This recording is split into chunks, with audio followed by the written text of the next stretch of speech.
and gentlemen, good morning. Thank you so much for being here today. We are having a session on planning climate resilient infrastructure in Khyber Pakhtunkhwa. Can I just please request everyone to take their seats, please?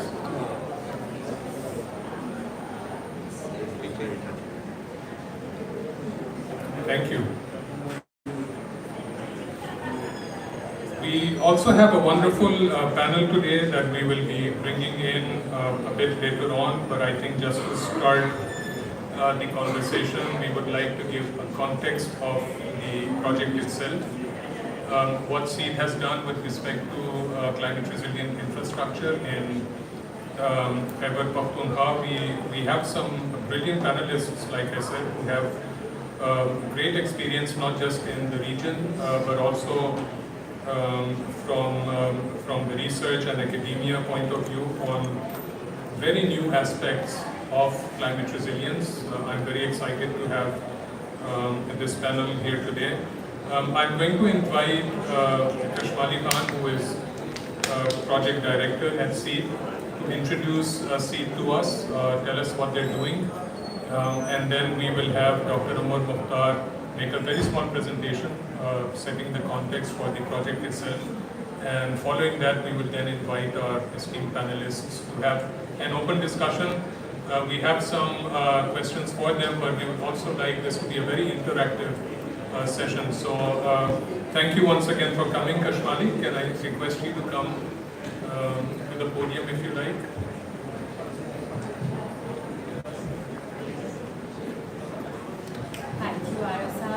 Thank you all for joining us today. I'll just present an overview of the Sustainable Energy and Economic Development Program. Sustainable Energy and Economic Development Program that's funded by the UK government and supported by Adam Smith International, delivered by Adam Smith International in partnership with the government of KP.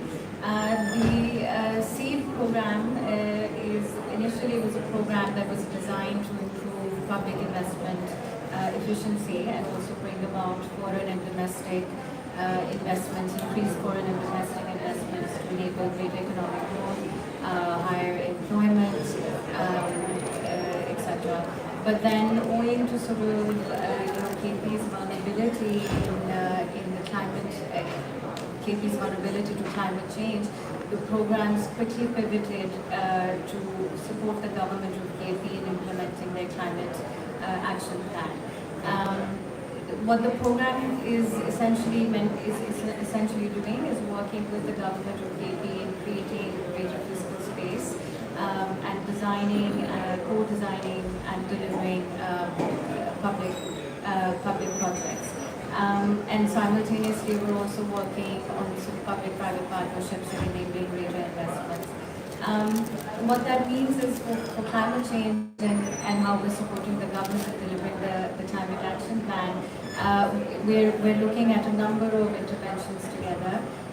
These, of course, include things like climate infrastructure resilience. We're also working on renewable energies and climate investments.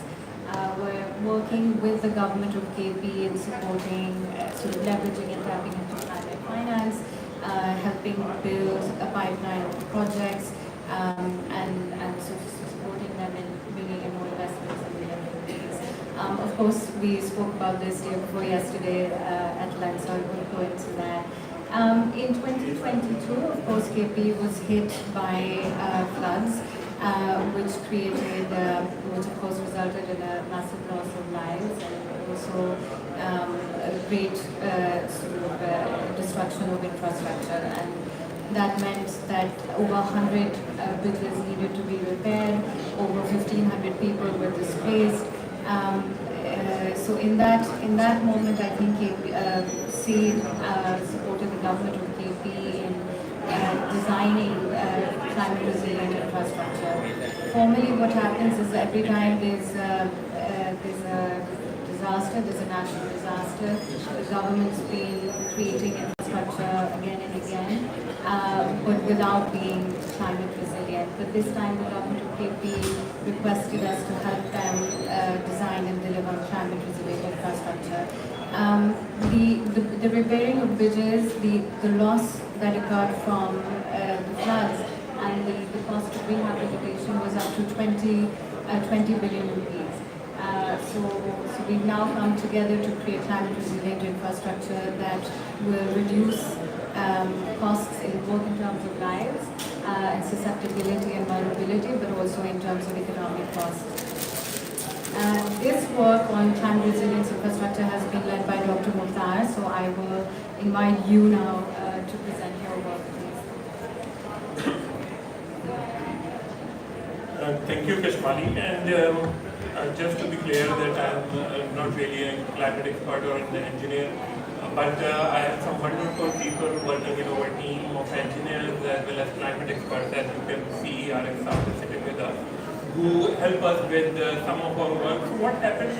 I will just briefly mention it to you that what happened in the last floods of 2022. After that, government of KP approached us to help us with infrastructure work, and they were especially interested in basically making this all new infrastructure a bit climate resilient. What happens in government normally is that climate, now the awareness is increasing, of course, but at times the climate is not at the front of the planning as well as implementation of the government.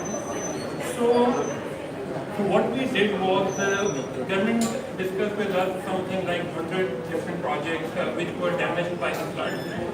So we were a bit like lost on how to address, how to prioritize these projects. So we did a kind of like risk assessment as well as a bit of, we made a vulnerability criteria basically, that how to prioritize these projects, and then we picked up some 34 projects of bridges and roads out of those projects. This is kind of like the area, I mean, people who are not familiar with Pakistan, this is the northwest of Pakistan. So you can actually see a river Swat flowing into a town, and then from the left side another river joining it, and both of them then falling into river in this on this side near Marshall. So this was our project, basically geography, or where we were really working in these 4 or 5 districts. So what we did was that we used basically UNDRR guidelines to develop this very elaborate vulnerability criteria, and as you can see, there are like 5 different areas which are technical, environmental, social, economic, and institutional. So we give weightage to each of these areas, and then we assess each of these projects on ground. And the projects which scored the minimal on the resilience, we selected those 34 projects, and then we went forward. One thing, so this was the project selection criteria. Then what we did was, then the next step was that normally when government plans for these infrastructure projects, they use the historical data that okay, in 2010 there was a big flood of this much cubic, so they will build the bridge accordingly. So what we did was actually we did this predictive climate modeling using World Bank general circulation models, and then we actually predicted precipitation temperature using historical data as well. We predicted the precipitation temperature and flood for next 80 years up till 2300. So with reasonable, I would say, prediction, we can now say that okay, this year we expect a bit major flood. I'm not saying it's 100%, but I think predictive means that it gives us some sense of where things could go in future. So what we did was, you can ask me that how do you know? So what we did was we calibrated data from 1994 to 2012, and then we validated it for example 2020 floods. So we saw that yes, we have some sort of dependence on this model, which tells us that this year there is an expectation flood. And in KP, floods are a big issue besides earthquakes, so it was a bit of important for us. So just what our research tells us that when you see the green bar, it tells you what world wants us, that about like in various districts we worked, we are actually hitting the red bars really. So we are already crossed that limit which world on an average wants the world to be at. So at around 2 degrees, we are already, if we don't do much and if we just go the normal middle of the road way as per social economic pathway, we will already be reaching 5 degrees centigrade increase in temperature. Similarly, this I won't go into detail. This slide tells us that the blue thing is, the blue bar tells us that what we observe. Green bar is what world expects from us according to the middle of the road social economic pathway, and the red is the worst case scenario in that sense. So if you just observe blue versus green, we are already a bit worse off than what world is expecting in terms of climate damage to KP. So this is our pitch, basically, that in KP as well as in Pakistan, we are already suffering, we are already a lot vulnerable on the climate change front. So what we are doing with KP government to address to some of these climate challenges. So what we have basically made for the government the first ever bridge code, which is based upon the American AASHTO bridge code, which takes climate resilience at its center. Similarly, we are making, so we are doing two things. One, how to plan and design these projects, keeping climate resilience in the front. Two, whether these projects are, when these are approved, whether the approving authorities keep this thing in the center. And the third thing we will be doing with the KP government now is getting those implemented as well.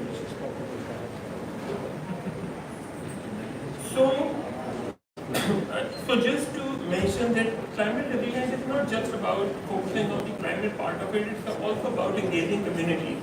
So when we were doing these 35 projects with the government of KP, we actually sat with women, elders, even children at times. We sat with them to see what are their problems. For example, in Pakistan, when bridges are made, normally pavements are not there. So the kids going to school would be walking on the same bridges as would be used for the vehicles.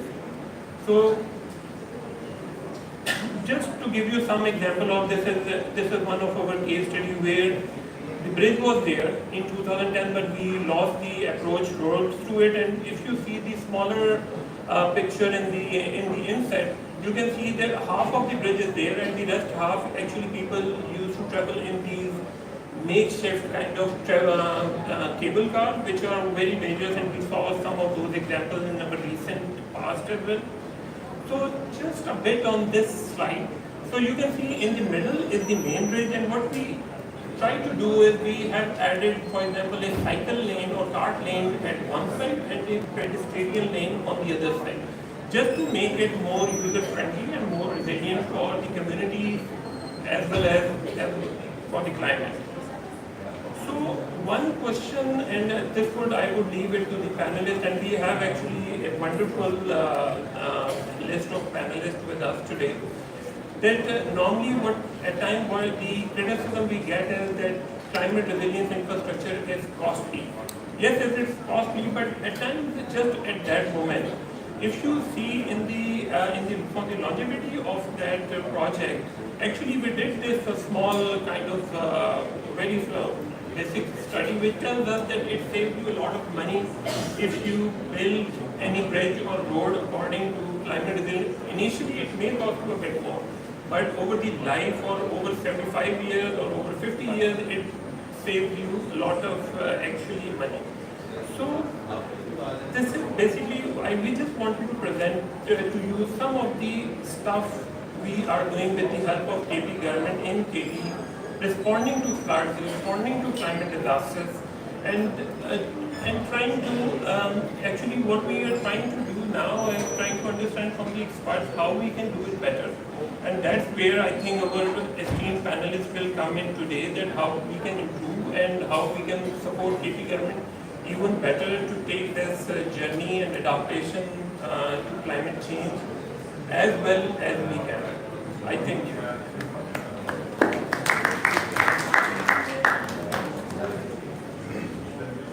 Thank you, Dr. Umar Mukhtar and Kashmali. I'm going to request you now to be with the audience. We're going to do the panel discussion in two phases. Most probably, I have a very interesting perspective on sustainable consumption and production that we want to talk about also in this event today, and I'll bring those views a bit later on in a while. But I would now like to introduce my panelists, the ever-young Ali Tawqir Sheikh Sahab. He is a climate change expert and a very well-known figure in the climate arena in Pakistan. He focuses on low-carbon, resilient development, international climate finance, and just transition for an equitable world. He has engaged in the design, development, and delivery of several regional, national, and sub-national level projects, programs, and portfolios, and he is deeply committed to transformational change, managing diverse, multidisciplinary, and multi-sectoral teams, and someone that I look up to greatly in terms of my own learning in climate change. Thank you so much, Sheikh Saab, for being here. I'm going to request Ms. Aisha Khan, who is Chief Executive Director of the Civil Society Coalition for Climate Change and Chief Executive Officer of Mountain and Glacier Organization. She was very kind in accepting a very late invitation to this, but I thought that she'd be a wonderful panelist for this. She's also the founding member of both the organizations and regularly contributes articles to newspaper and magazines. Again, a very well respected and very well known figure in the climate change arena in Pakistan.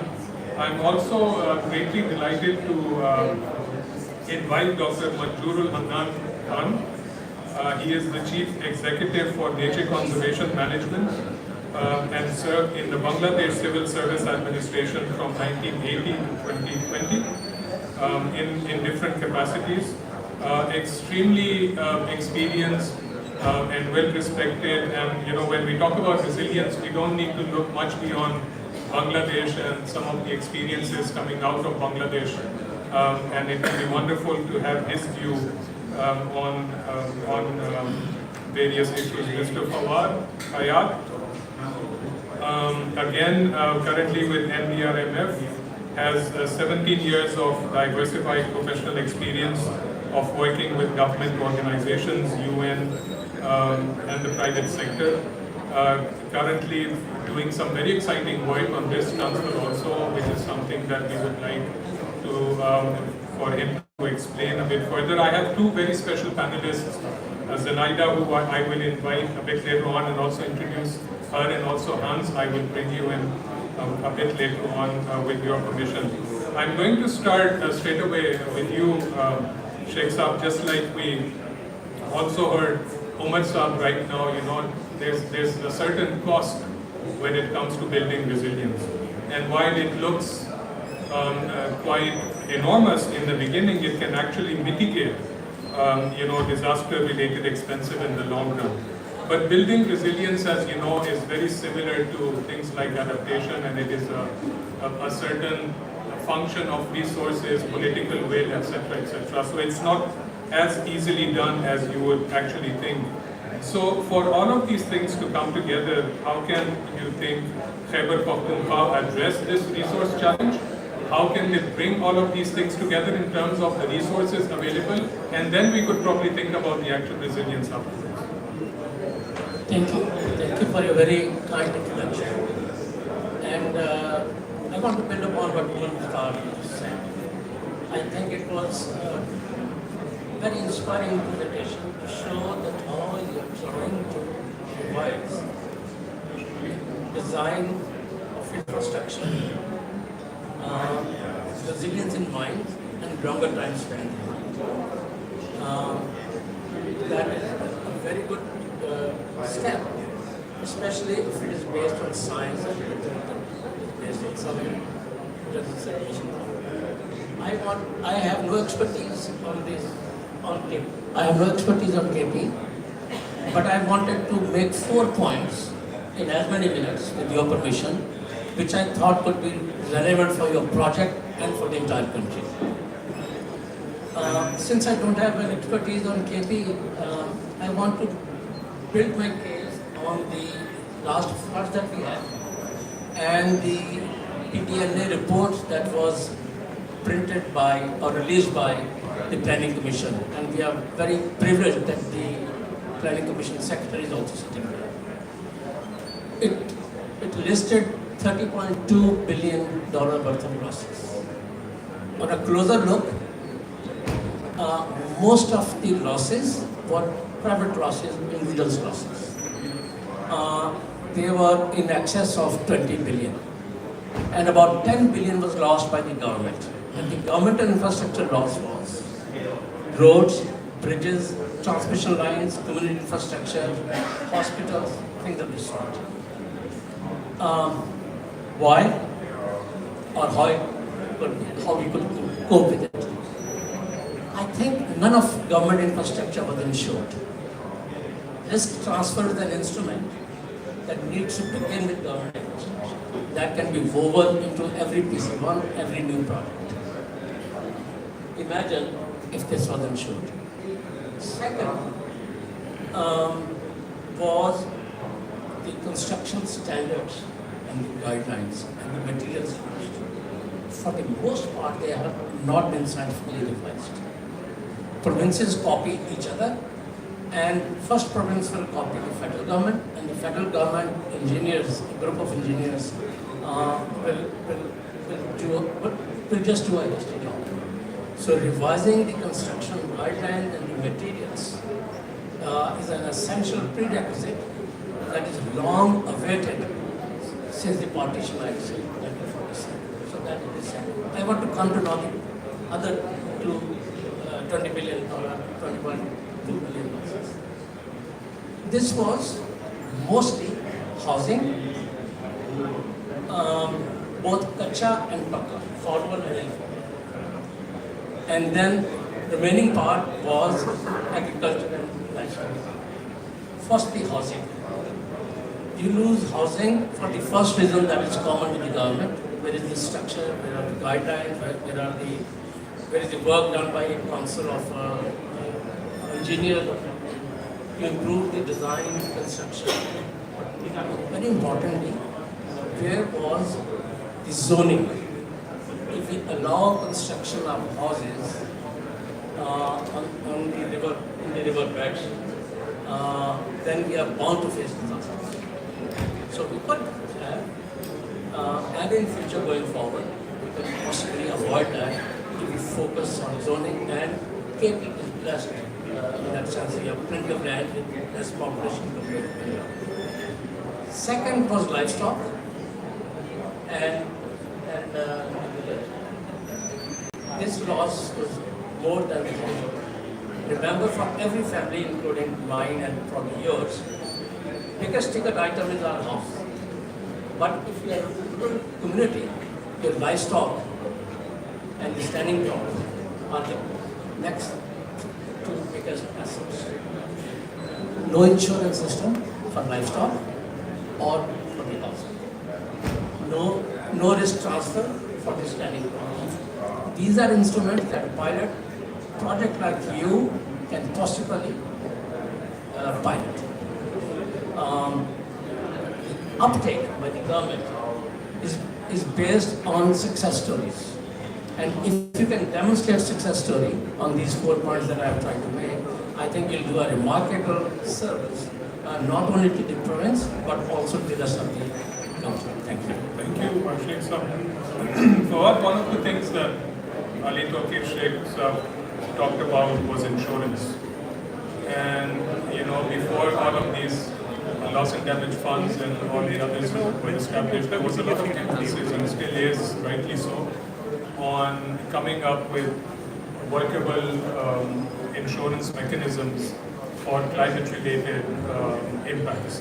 The NDRMF in particular, I think, is doing some work on risk insurance. Do you think it's something that will actually take off in Pakistan in terms of the way that the society is back home? Do you think there is a future for climate risk insurance in Pakistan? Thank you so much for that. Am I audible? All right, thank you so much. I think there's no other option except that it takes off. Chicks have been rightly pointed out, presentation is evident, and we have had the results from the past. Somebody having lost his or her livelihood, what else do you want to be a proof that disaster risk financing or risk transfer is the solution? I'll give you a small example of NDRMF itself. Why was it conceived? So post 2010 floods, the government decided that we need to ring fence some money for disaster resilience, because otherwise we do not have the financial or the fiscal space within the PSTP or the federal budget or the provincial budget to actually take out and then go ahead with resilience building. And as is evident from world studies that if you spend $1, you can save up to $7, $8. This used to be more, but now even it's still $8 to $10 that you save within that. And connecting that to the fact that when you leave your house in the morning, you would not realize if the government is operational or not. You only do that once there is a chaos, once there is something which goes wrong. The signal is not working, if the waste is there lying, it was not picked up. So that is when you realize the government did not do something. So I would even go to the extent and say that this 30 billion probably could have been more had the government not invested in the resilience building projects which it has been invested for the last years. So some money has been saved, otherwise this loss could have been more. Now, step 2 of the same thing is risk transfer, and that too on both sides, the public side as well as the private side. $30 billion, we don't even have initiatives to earn that much of money as a revenue for that matter. But when it comes to losing that money, it's a matter of hours, if not days or weeks for that matter, from any province, so to say. And when these floods came in, half of the provinces was underwater. What do you do with that? So the only option is that you go ahead, because you do not even have the space to bring money from the development side to this side. And last point to your answer, to your question. As we grow with our leading economy, unfortunately, the gap is growing. But what is needed? If we do not start to comply today on the risk transfer mechanisms today, this bridge will be too big for us to cover, honestly, with our own resources and with the international resources. I'm pleased to say that NDRMF is working particularly on this. Sheikh Sabari shared all that. He is also a board director as well on the NDRMF. So we are now moving on the risk financing strategy, which the country is coming for the first time, and then with the instruments as well. We were relying just on certain insurances where somebody would pay the premium, and as soon as that somebody, which is government in most cases, backs out, the individual does not have the capacity to pay out, because he or she then thinks, I'll get compensation. So you got to stop that compensation so that they start insuring their own stuff. Why do you get your vehicle insured? Especially when you get it leased, why do you get it insured? Because somebody wants to protect their money. So if it's private or it's public, we all got to protect our livelihoods, our money for that money. And the strategy which is coming up is not with one option. So there is no one correct option for the country. So NDRMF is coming up with different options, and we need to adopt a hybrid approach at federal and sub-national level for that to be implemented. And we will be piloting, but we can only play our part. The others have to come in at this time and not let this bridge grow further. Thank you. Thank you. Usually when we look at resilience, we actually look at vulnerability also at the same time, and they seem to be flip sides of the same coin. And when I generally look at some of the indices coming out, talking about how vulnerable different countries are and different areas are, you find that Pakistan and for that matter any other country is represented by a certain number, right? But within a country also there are so many different variables that actually determine the level of vulnerability. And one thing in the case of Pakistan in particular, and then also huge areas within KP is the mountainous areas that we have. They are a completely different ecosystem, as you know. Mountains are always considered much more vulnerable for a variety of reasons. So, Aisha, you've been working in those areas for a very long time, and in particular with women also. I think there's a lot to learn from those communities. You know, indigenous learning, we've heard this term for many, many years now. But there seems to be no better place to actually go and look at how mountainous communities are actually doing that, and in particular women.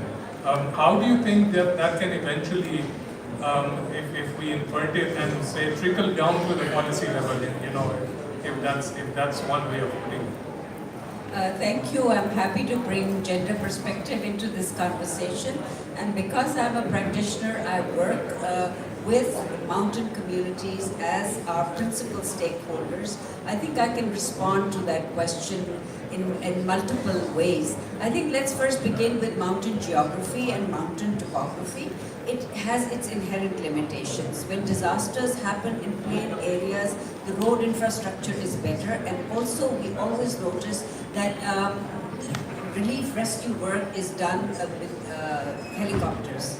In mountain areas, this becomes a limitation. The road infrastructure is very poor, and if the weather is not good, you cannot even immediately fly out the immediate relief goods that you need to deliver to people, or to even engage in rescue operations. So that's one part of it. The other part of it is the marginalized status of mountain communities. They are not mainstreamed into policy making. They live in remote areas, and therefore their challenges, their issues are also considered remote. Now, coming to the women and the gender impact of climate change, I think that is where it is most noticeable, because women bear the burden of all the responsibilities. They are the managers of the ecosystem goods and services and natural resources, but they don't really have any say in decision making, and usually these are traditional and cultural constraints that hold them back. Even in community disaster building, risk management strategies, their concerns and their aspirations of how development agendas and how local knowledge should be used is not factored in. So I think it's very important for us to understand that people who live in that environment, they know their environment better than we do. And when we are making policies, it's best at inception to co-create these policies and take their knowledge and their aspirations for their own development into consideration. The third thing I want to point out is the impact on out-migration. Because when you have an area that is hit by disasters, for example, as a result of climate change, the land available for crop cultivation is very small in mountain communities. Mostly you will see terraced agriculture. So when people cannot support their own livelihoods, there is out-migration. And we see something like 20 to 30% in mountain areas outflow of male population, leaving behind women who are untrained, whose capacities have never been built, to look after children and elderly. So that adds to the burden of wood and fetching water every day. I've talked to mountain women. During happy moments becomes overwhelming and difficult, and it was almost tragic to hear them say that they cannot take part in grief or in celebrations, because that means more people coming to their homes and they having to make multiple visits to fetch fresh water to provide water, drinking water for their guests. So these are small things for us when we talk about it, but those who have to deal with it on a daily basis, life is very different.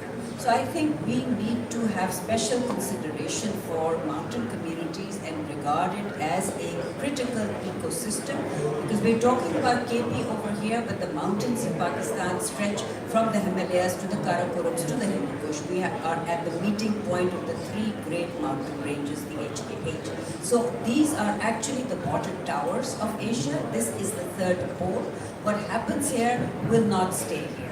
It will have a ripple effect that will disturb the equilibrium of the global climate planetary regime. Thank you. Very well said, actually.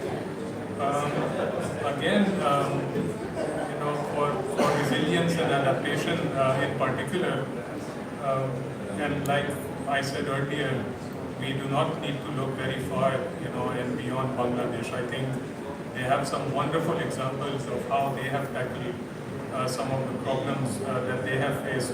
I would also like to just, pay our tributes to Dr. Salimul Haq, the late great Salimul Haq, who for us was, someone who basically symbolized the entire climate action and the justice campaign, and we all learned so much from him. We really do miss him in this particular COP, the very first COP that I've witnessed where we haven't come across his mobile desk. So in his memory, I think we need to pay a tribute to the wonderful work that he has led in Bangladesh also. So I think, Dr. Manzoor, there are several, at least two initiatives that come to mind when it comes to Bangladesh. One is the resilient infrastructure for adaptation and vulnerability reduction, otherwise known as RIVER, and also the coastal towns climate resilience project. These are two very famous projects that Bangladesh has adopted. So what is actually Bangladesh doing differently that we could probably adopt or maybe learn from in Pakistan's case? Thank you, Arif. Thank you for invitations. I came from a country where we born with disaster, we live with disaster. Like, we cannot avoid disasters. Over 170 million people, everybody is climate vulnerable. Whether he is in town, whether he is in village, whether he is in anywhere in the country. I mean, the whole country is a climate hotspot. So what happened actually, if you look at 1970 Bola cyclone, we lost 300,000 people in 1970. And in 2020, with Amphan, we lost 20 people. This is a long journey, and of course, we pay huge cost for that, to learn how to live with the disaster, how to enhance our resilience in order to avoid those kind of loss, particularly the life loss, then your asset loss, then of course, sometimes you lost your whole ecosystem, whole area, the village. We have a problem of river erosion. That river erosion, basically when it happens, it takes everything from you. You cannot have anything. You have to uproot it from your habitat, from your home, and you have to go somewhere, and you do not know where you are going. So when you become a kind of a climate refugee from one place, then you are going to the city. Cities are full of people. I'm sure that you are aware of our population size and the country size. We have a very small country with 170 million people, so almost more than 1,200 people in 1 square kilometer. You can't believe it, the way we live. So what happened from 1970, that big disasters, to another big one is Amphan or Aila or Sidor. But we managed to provide the knowledge to the people. We engage our local community how to cope up with this kind of disaster in order to save their life and livelihood. The government provided, we call the multi-purpose cyclone shelter. When that started with no thinking of the women, no thinking of old people, no thinking of the disabled people, how to go there, and also no thinking of how to go there, no communication. They just build it. And once they build it, then the local people are saying, you should not build in this multi-purpose sector, in this place, you should build this or in that place. So the government actually learning from the local people. So the one lesson is, talk to your local people, KP people. They know how to avoid this disaster. They have a knowledge, very good knowledge. The circulation model you are talking about, they cannot give you that scientific kind of analysis, but they can give you a very good knowledge and very good historical knowledge, how you can do the things so that they can be benefited. So one thing is the knowledge of the local people. engage them into the early warning system. We have a very good early warning system in place now. The early warning system can reach 96% of the people through now the last 2 years we are using the mobile apps. Through the mobile apps, we provide the information to the people. So the local administration, local Red Cross, local NGOs, those are working with the local people and they are taking to them to the multipurpose centers. The resilience project, particularly for the coastal city, we built around 5,000 multi-purpose cyclone shelter, and there is a plan for another 2,000 by 2025. So it will be 7,000 this shelter. But one thing you cannot predict because the intensity, severity, and the unpredictability is so high about the natural disasters. It's very difficult for you to actually predict what will happen tomorrow, what will happen tomorrow. And the new things are coming. For instance, the COVID-19, we do not know whether it is related to climate change or not, but we know that climate change related health issues are very high. Nowadays, the coastal women, they have a very high rate of uterus cancer. It's because of the salinity intrusion in that area. There is a research going on, and they publish this research. It's because of they are taking the saline water more frequently, so they have a problem with that. So this is like a 15, 16 years old girl. She had a uterus cancer in her life. I mean, so that's you have to think of those kind of unknown kind of disasters that is coming to you. So that's at the same time when you are doing this engineering part, and please talk to your engineers to think of the nature. The nature has a solution, nature-based solution. They actually do, always their engineering part. They are not looking at the social benefit, maybe sometimes. They are not looking at the ecological benefit. And what they are doing, they are not thinking that afterwards, the development, finally not the development what they don't think will happen after 10 years, 20 years from now. We have now, right now we have a very disaster project in our country. We made a road, Pakka road through the wetlands. We have long wetlands in order to reach our president's village. So we spend thousands of crores of taka for doing this thing. And that would be disaster. That's for sure, because you cannot just have a Pakka road across the wetland. Wetland is own ecology. So that's why you are thinking of resilience. Morsa was saying that it's a costly. I would rather argue it's not a costly.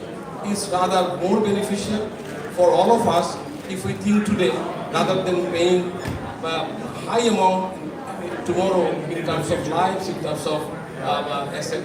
I'm going to come back to you, Dr. Manju. Excellent interventions. I have one or two supplementary questions for you, but I want to bring in through this event that we're having a completely new perspective that we are now talking about when it comes to resilience. And that too, also from the discussions that we've had now, we're mostly talking about the management part of what happens post-disasters, but I think there's also a lot to be done before that, not in terms of reducing the disasters. So how can we actually achieve that? By looking at the entire chain in terms of sustainable consumption and production. Now this might sound a bit off, but I think there is a deep connection to resilience. I'm going to invite Dr. Zenaida Fadiva. She is with the EU Switch Asia project. She is a very senior consultant, also working with UNIDO previously. And if I go through her bio sketch, it will take the rest of the 30 minutes for this. So I'm just going to throw one or two very quick questions to her. It's fascinating, Zenaida, to think about sustainable consumption and production. Why is this a new aspect that we really need to think about? I think we've heard of a lot of different approaches, but why do you think sustainable consumption and production, in terms of how we build resilience or how we increase resilience, is actually where we need to start from? Thank you. And saying that it's entirely new is, in fact, not quite correct, because all of us know SDG 12, sustainable consumption and production, and the principle of it are also translated through the notions of green economy, green business, currently circular economy, right? So a lot of things which were said now actually are sort of embedded in the thinking of SCP. So we are coming from the material side, and the colleague will join me on the stage in a moment, representing International Resource Panel, which is analogy of IPCC, but from the material efficiency perspective. So if we look at the principles behind green economy, green industry, circular economy, SCP, sustainable consumption and production, there are three points need to be considered at the level of the private sector and the consumers. Number one, substitute the input. Less harmful, renewable if possible. This is number one. Second one, do more with less, efficiency. And third one is circularity. And circularity is essentially, if possible, quote-unquote, eternal circulation of the material and energy within the system without leakage. So, if we have those three principles, what Dr. Manjuri was talking about, engineers at times not thinking about the future, or designers not necessarily looking about the previous stages. In our argument, looking at the whole supply chain within the sectors, would it be food, would it be construction, would it be textile, is exceptionally important, from cradle to cradle, let's say. From the design stage till the production stage, till the use stage, where maintenance does happen, and till the, what we call waste, but which becomes secondary material to be turned back to the system. So if you think across supply chain in all of the sectors as a whole, a lot of problems could be indeed addressed through different instruments which you mentioned quite systemically. So that's a system approach, a supply chain approach. It is also grounded in and very close in the sector of the business and private sector, which we are really interested to bring on board. And we are sorry to say that not always, particularly small companies, are relating their problems to the climate change, but they certainly do relate them to the material and material consumption. Now, if you allow me, I was going to invite Hans to please come and join us on the panel from the International Resource Panel. He will also do a very brief introduction of himself, and probably also let us know why we need to look at materials in particular when it comes to resilience. Thank you for the invitation, and thank you for the great discussion. And when I saw the picture of KP, and I'm clearly not from there, I'm already in love with the landscape. So, I mean, it looks like an incredible area. From an International Resource Panel perspective, it's obvious that resilient infrastructure is critical to a sustainable future. First of all, a lot of our materials are used in infrastructure, and they have a big impact on greenhouse gas emissions. They have a big impact on nature and biodiversity, but also on human health and well-being if they are done in the right way.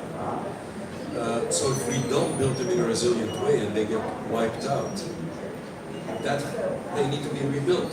And that in and of itself, from a resource use perspective, is really not good if we want to deliver on a climate and biodiversity agenda. The second thing is that, of course, when you build it, increasingly people start to understand that this is not a cost, but an investment.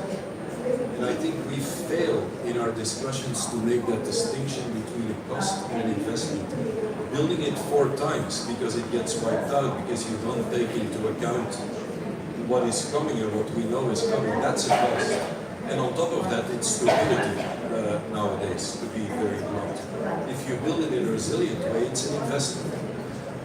The other thing that I really liked in the discussion is the link with nature-based solutions. I think it's critical. We cannot only become resilient with infrastructure that is on the engineering side. We need that.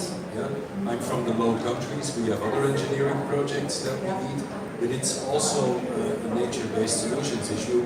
And I was really struck by your intervention when it comes to this is a societal issue. And also in the Global Resource Outlook report, we are actually making a strong connection to societal issues, distributional issues, fairness, justice, and that has so many dimensions. And at the end of the day, we're usually talking about resilient societies in which resilient infrastructure plays a role.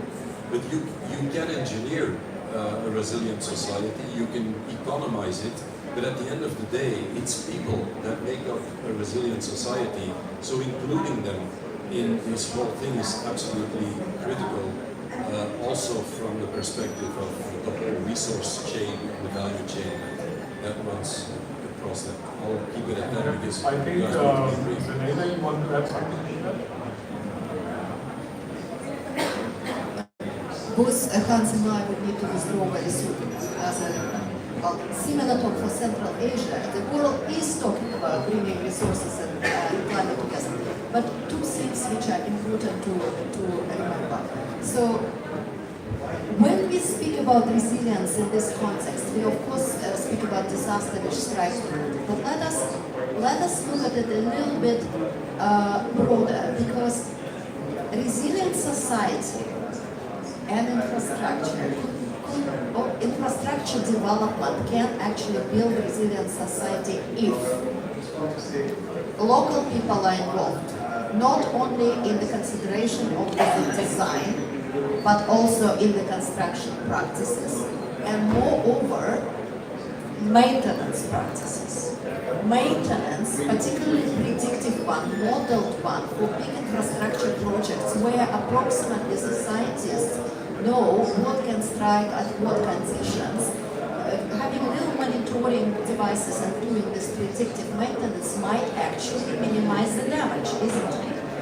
You mentioned already in your presentation the modular design, which also would minimize waste of resources.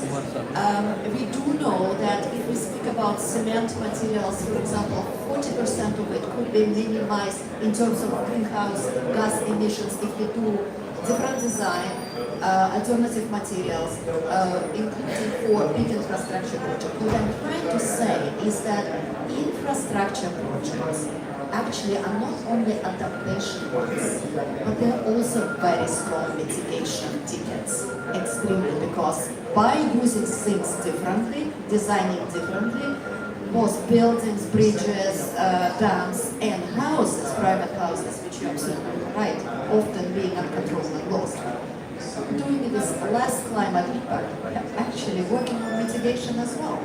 So let's remove maybe those silos which in certain cases become rather artificial if we look at the resource side.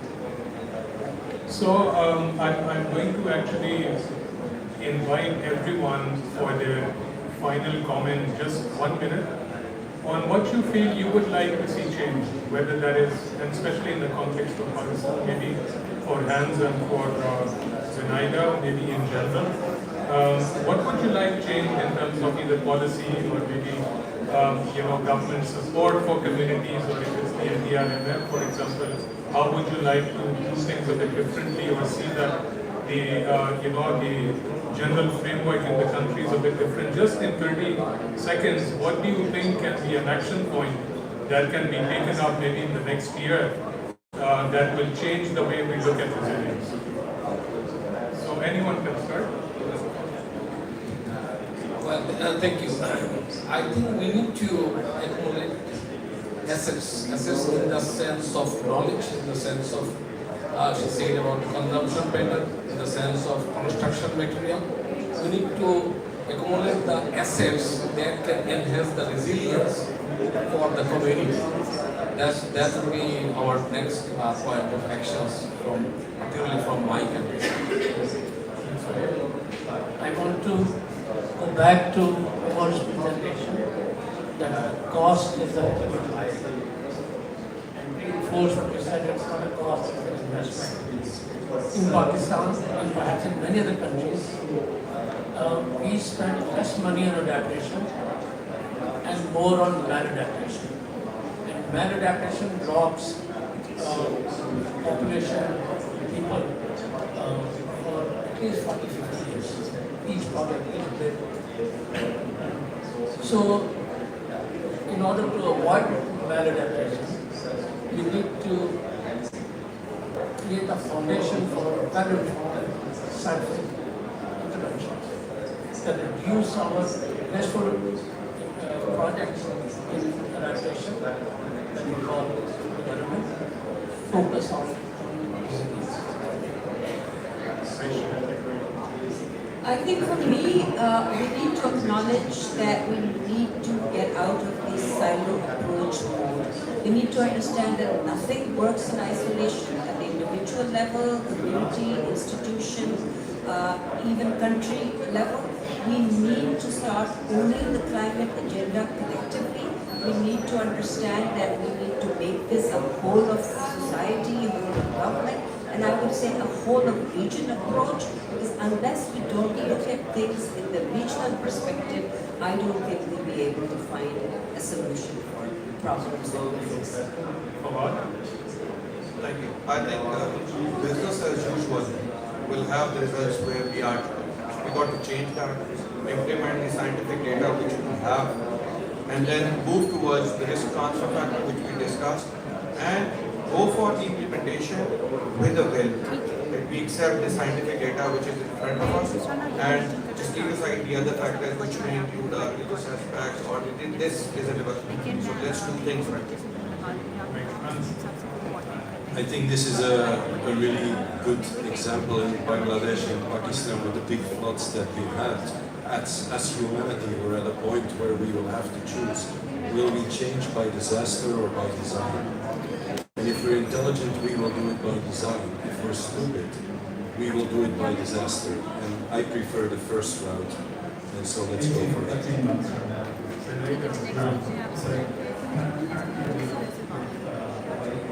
So 2 points. As it is for 1 year to come, first year to come. Number 1, to introduce SCP targets into NDCs much more explicitly. Well, particularly when it comes to the activities, well, related to the construction materials. And second one, I would say it would be nice if the government made green public procurement rules applied to the public work and made them compulsory. Thank you so much. Before I can allow all of us to leave, I'm going to invite Dr. Umar for his closing remarks, and we would then also like to have a picture or two. Thank you so much.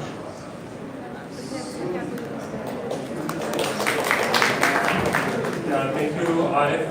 I think I'm extremely humbled by the panelists and what they said. I think there were so many quotable quotes in these by these learned panelists that I actually feel totally overwhelmed.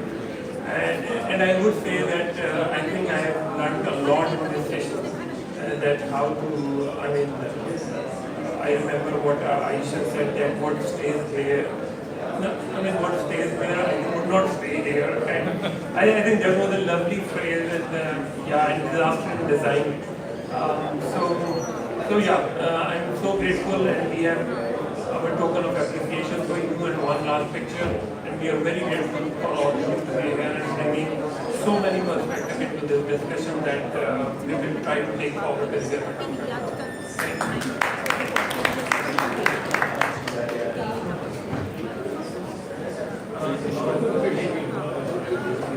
Sir अब यहाँ पे आ जाए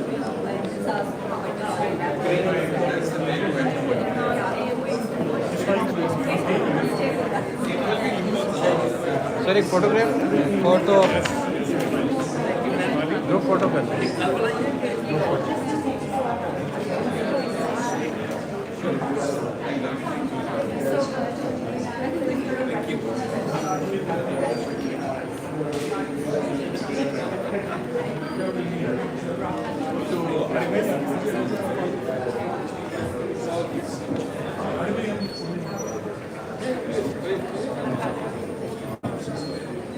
ready थोड़ा सा पीछे मैं जान के नीचे खड़ा होता आप भी आते हैं Done. Social media.